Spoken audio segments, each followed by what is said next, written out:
Have you ever wondered why some students just do... Okay, wait, no. 5 habits to become a great student.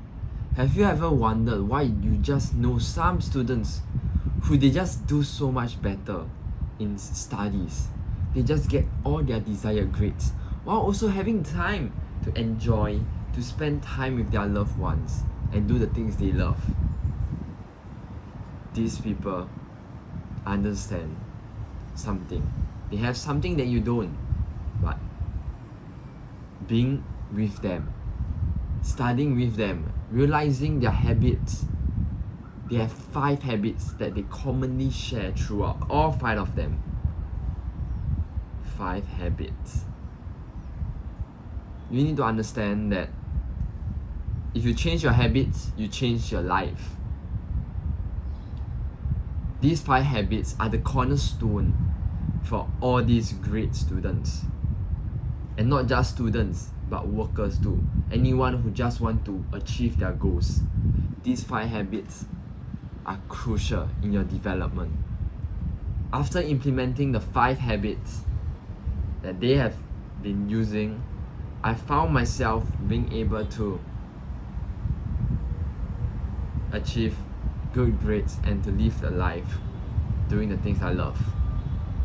Last time, I've always struggled trying to do so many things, but I just can't seem to get good at studying or anything.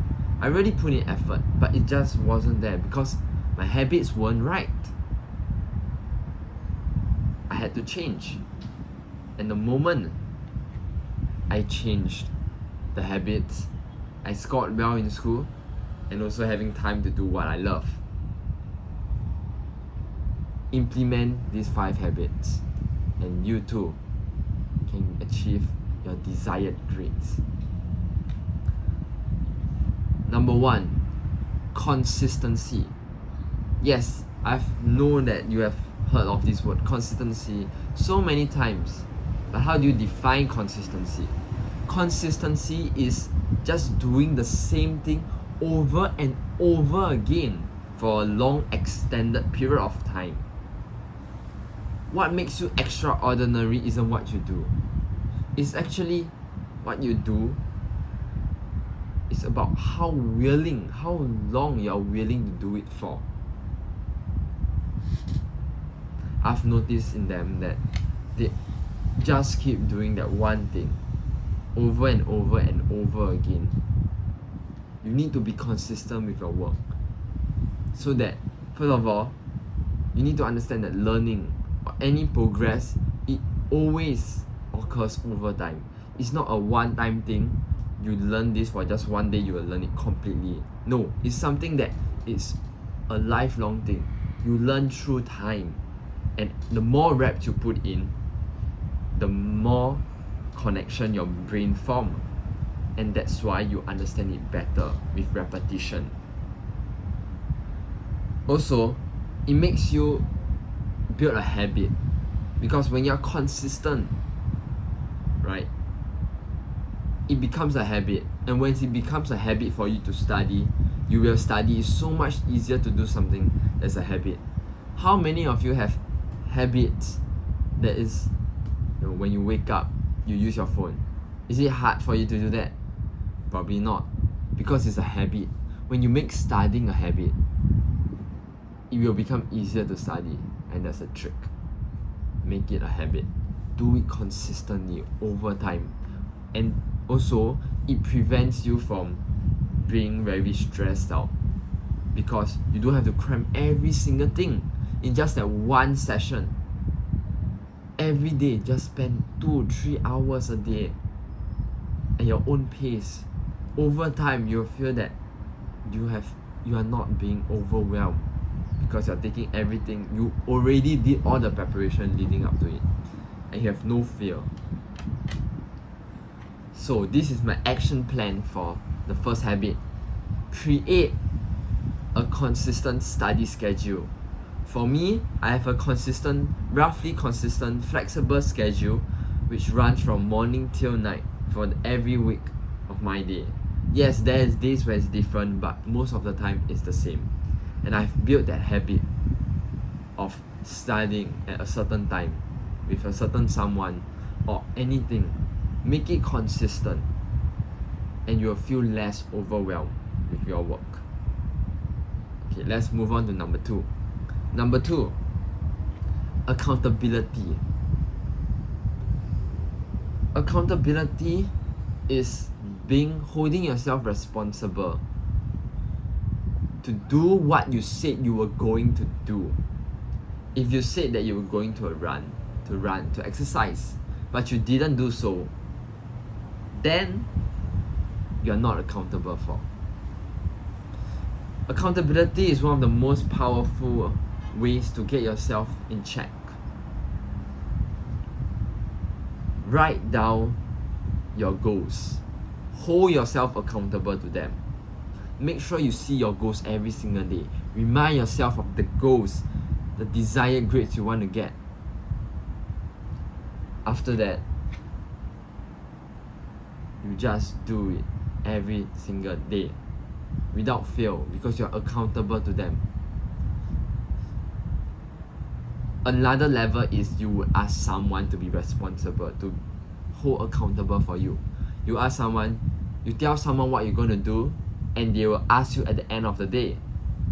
Like for me, I asked my partner, okay, I will do this list. Help me check at night. Would you do this for me? Like, will you help me check up on me? And she would, and I would be held accountable because I want to be able to tell her, yes, I did everything. I said I would. And that gives you belief too, because you are who you say you are.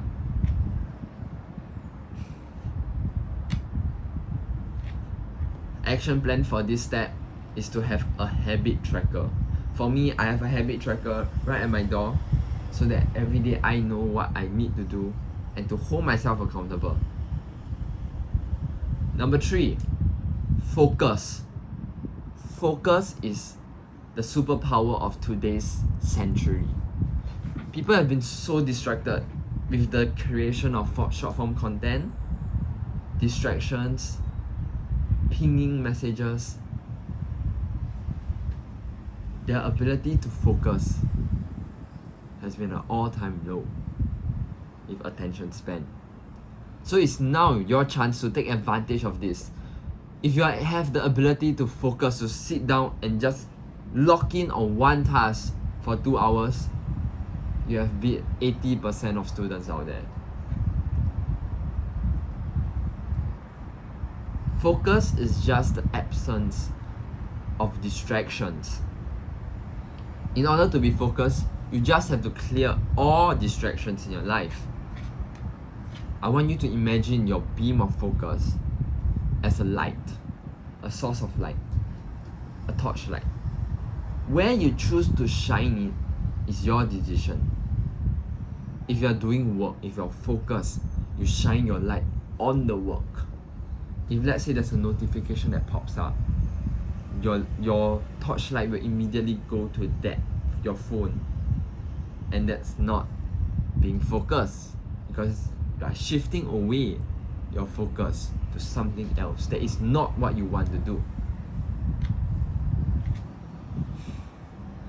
Every notification, every distraction is slowing you down to achieving your dreams.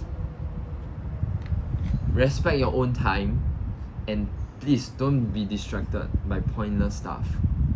Tell me, is your goals more important or is some random notification on Instagram more important to you?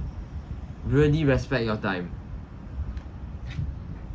Action step for this: off all notifications. Choose the people who are very important to you and have that as an exception. Also, on do not disturb most of the time, or always on do not disturb. For me, I've always been on do not disturb for the past few years. I've never not offed it.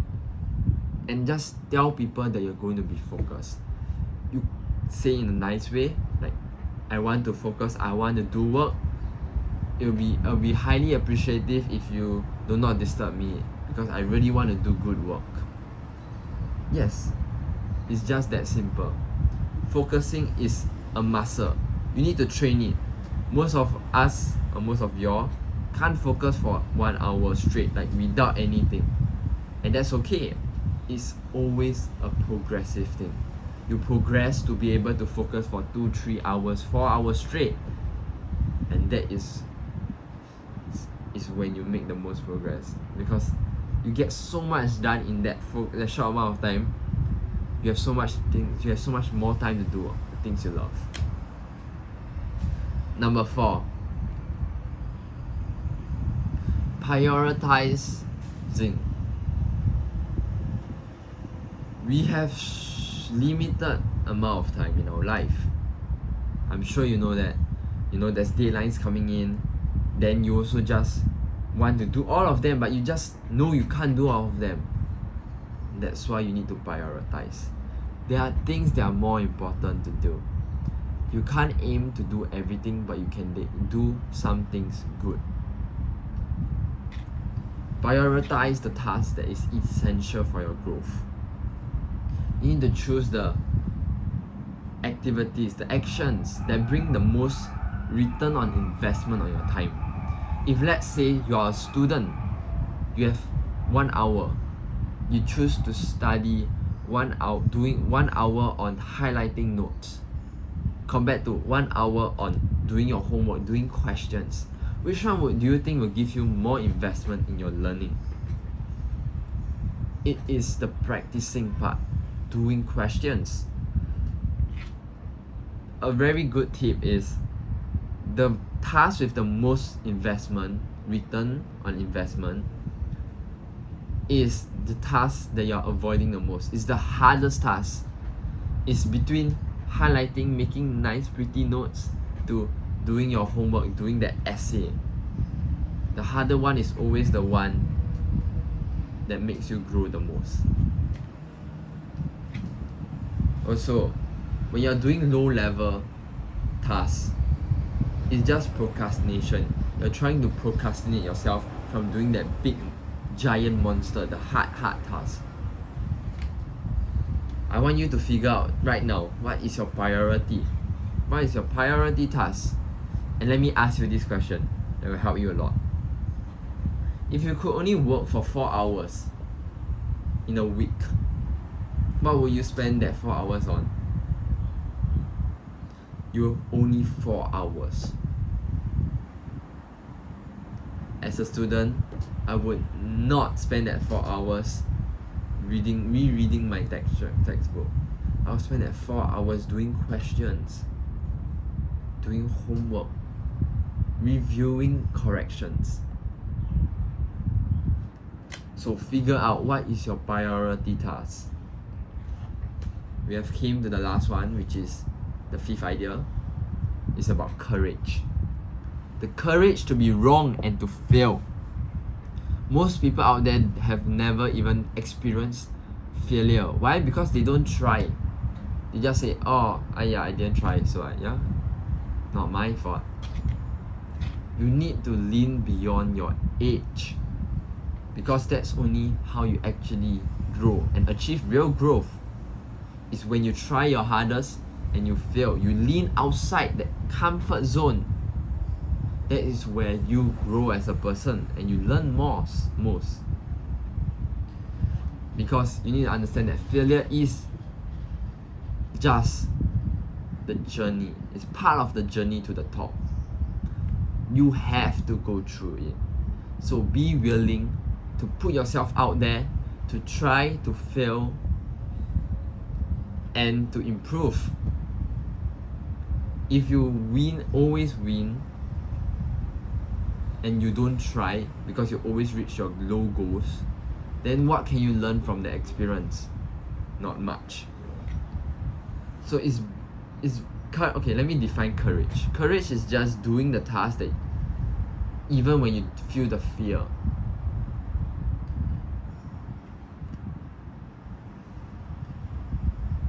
You need to take that step for yourself, to be willing to fail right now, to just do it even though you feel that fear, that what would people think.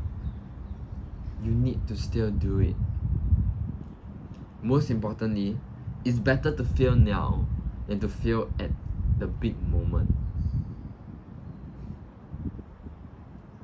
The pain of regret is far greater than any pain of discipline and hard work. Because no one wants to fail at that defining moment. So please do not regret and be willing to fail right now so that you will never regret during the big exam/project. With that, I will end it off. You are the hero of your story. Create the story of your life.